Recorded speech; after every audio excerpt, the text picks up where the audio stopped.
Hello and welcome to World Talks here on TVP World. I'm your host, Diana Skaya.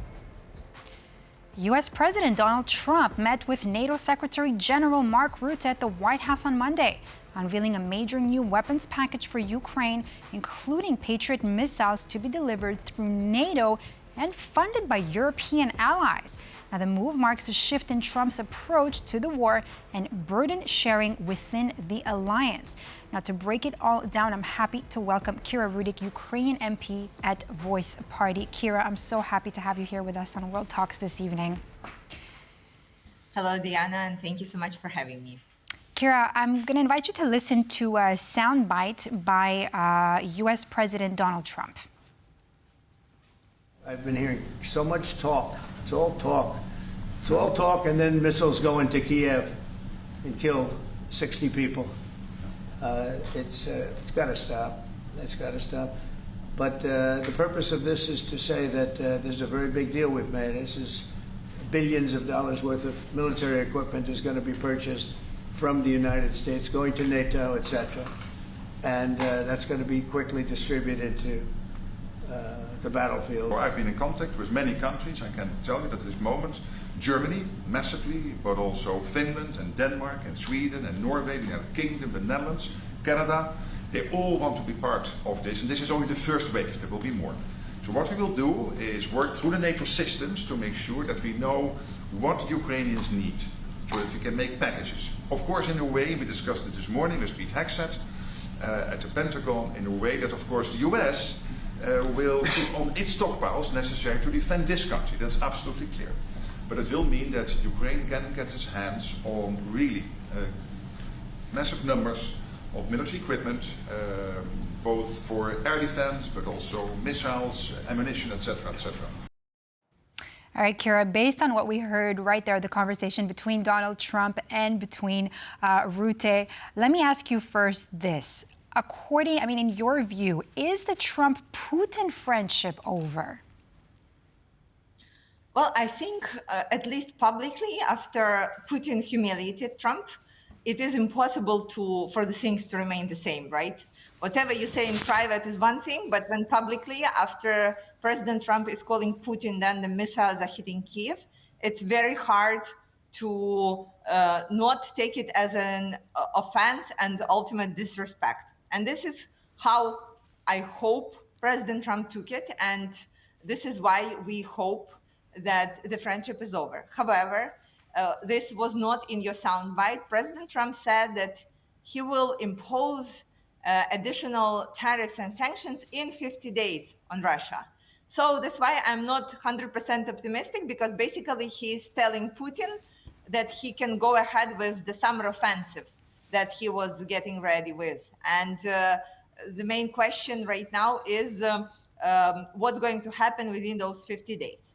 So from what we have heard now is, first, Mark Rutte is amazing and a good friend of Ukraine. Second, there will be additional weapons to Ukraine. Not sure how many, when, and who will pay for it just yet. And would it be new weapons or the ones that were promised by Biden? But at least we know that something will come our way. And this is, again, amazing news, because the recent couple of months were very tough in Ukraine. And third is we need to keep pushing and keep giving President Trump the facts that Putin is not his friend, was never his friend, and will only humiliate him in front of the whole world. Well, Karen, you did say that we're not sure of where, who will pay for all that. I mean, according to Trump, they're going to be sent to Ukraine from NATO countries and not American taxpayers. What do you make of that? And I mean, Mark Rutte also said, we heard them in this thought that we'll give Ukraine what it needs. So also, I'm going to ask you those two questions in one. What does Ukraine need? And, well, as we heard, from Donald Trump's side, American taxpayers are reportedly not going to pay for it. So these are kind of vague statements. And again, we like what we hear, but we need to figure out how is it going to be executed. So starting from the second question is, it may mean that these weapons will be paid for by confiscating of the Russian assets, that there are still 5 billion that the United States have, and there are 300 billion that Europe holds. And that would be amazing if this money can be used to purchase weapons and no taxpayers will pay for them except for Russia. So we'll see. Maybe it would mean that there will be certain countries who will be purchasing weapons for Ukraine. And I think these questions are still in works. The good thing is that there are no US limitation on what Ukraine can receive. And basically we had received a good to go for a critical thing that is for us, Patriot missile systems. Diana, last 2 months have been very tough in Kyiv and in Ukraine in general because we are attacked by ballistic missiles, other missiles, and by drones. And we know how to take down drones. We know how to take down different kinds of missiles. The issue is with the ballistic missiles that only Patriot missile systems can be taking those down. And to buy them, we need the permission of the United States. So the important thing right now is that we have publicly received this permission, it seems so. And so that's why it will be easier for us to get them. And it is very critical for Ukraine because this terror, it is never ending, it's ongoing. And like every night we are getting ready with the cars in the parking where people sleep or subways where people spend their nights. And it is very hard on humans because we know that otherwise, if we don't do this preparation or if we don't spend nights on the ground, then we may be killed. Kira, let me ask you this. What do you think will be worse for Russia in this context? More sanctions that Donald Trump said he would impose on Russia within 50 days or actually U.S. providing equipment? Of course, US providing equipment will have the immediate result at the battlefield. So Russia will have to increase their spendings on the weapons to attack us. And plus, perhaps we can move forward with getting equipment from the United States that will allow us to target some of the Russian drone manufacturing facilities or military targets. Because one of the most successful operations that everybody has felt here in Ukraine was destroying some of the Russian strategic aviation. So to give you an example is every time when Russian strategic plane is in the air, basically the air raid siren goes on and everything in Ukraine stops. So destroying those strategic bombers was a huge deal for us because it meant that we will have more breathing time. This is why if we get more of the weapons, not only to defend ourselves, but to fight back, it will also allow us to have some chances in surviving through all of this, and which is much more important than the sanctions. Let me put you through another scenario. Say that talks actually stall and fail. What risks does Ukraine now go through if Trump imposes those tariffs on Russia? Well, I'm not sure what else is in Trump's pocket, right? One day he said that Ukraine has no cards. Apparently we have some cards, and even better, we have many friends who have cards, including Poland, including other countries. So if Trump goes ahead with the tariffs and goes ahead with arming Ukraine and Russia is still not at the negotiating table, then we have a question like what else he can do. And I don't know if he knows that already. And like, is there any strategy there? But of course, long-terming war and the exhaustion of our democratic allies is a huge risk for Ukraine.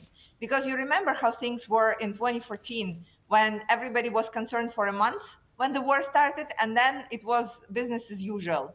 This is one of the issues that we face if there will be no additional pressure points in Trump's hands. Kira, what are some takeaways between Zelensky's talks with Keith Kellogg? So Ukraine right now is going through the massive change of the government. This week, Ukrainian parliament, which I'm a member of, will be voting for the new government. There will be changes in our Ministry of Defense, in our Minister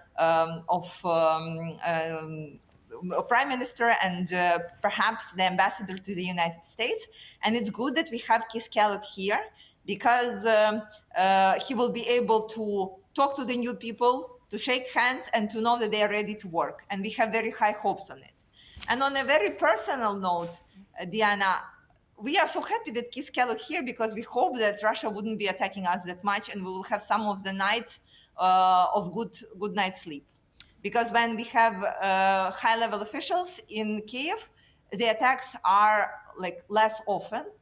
Perhaps Russia doesn't want to escalate that much. But I can tell you, I talked to many people today, and everybody has very high hopes for this week, having a special envoy and hoping to have a good night's sleep, and perhaps like some, kids will go normally to school, etc., etc. Kira, just going back to the proposals for change in the Ukrainian government, what do you make of Zelensky's proposal for Prime Minister Denis Shmyhal as Ukraine's new defense minister? Previously, of course, he had proposed Yulia Svirdenko. What do you make of this? So, as a leader of an opposition party, we are not part of the coalition, so we are not appointing the government. However, we are interested that we will all have chances to surviving. And because there are no elections in Ukraine, people are still needing some renewal, some renovation, some feel that there are some changes. This is why the goal for this government revamp is also to show people that there is a new blood in. And so, of course, we wish to all the governmental officials only the best, right? Like, we don't wish them to fail because our lives depend on it. And I have very good opinion of Prime Minister Shmyhal, so I hope that he will be a good Minister of Defense, because there is lots of work there. And Minister Umerov, if he will be appointed as an ambassador to the United States, we also will support him and will work with him, because again, Diana, our main goal is not to have our political ambition executed right now, but actually to have to survive through the 50 days that President Trump gave to Putin, to survive till the next election cycle, whenever it happens. So we learn to work as a team, and this is what we will continue doing that. Kira, and of course, on the female leadership thing. Very briefly, I mean, you said those 50 days. I just want to know very briefly before we end it here, because our time is almost up. Do you really think that peace may actually be achieved in 50 days? A possible ceasefire may be achieved in 50 days? Ceasefire achieved very easily. If Putin will stop attacking us, we will see ceasefire. And it has been like that since the day one. This is what I believe President Zelensky was trying to deliver to President Trump in the spat in Oval Office. So yes, ceasefire is achievable. Peace, not so much. It's a long and complicated progress. Thank you so much, Kira Rudik. Always a pleasure to have you with us here on World Talks, for all your input with us here on TVP World. Thank you so much, Diana.